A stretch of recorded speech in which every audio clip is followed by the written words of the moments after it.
Hey guys, this is a quick video just showing you how I created these custom Scream Air Force Ones.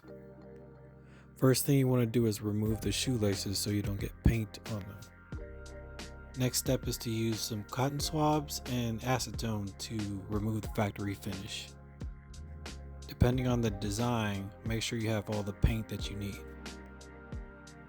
I like to sketch my design out before I start painting.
Once you finish your designs, the last step is to use your top coat sealer.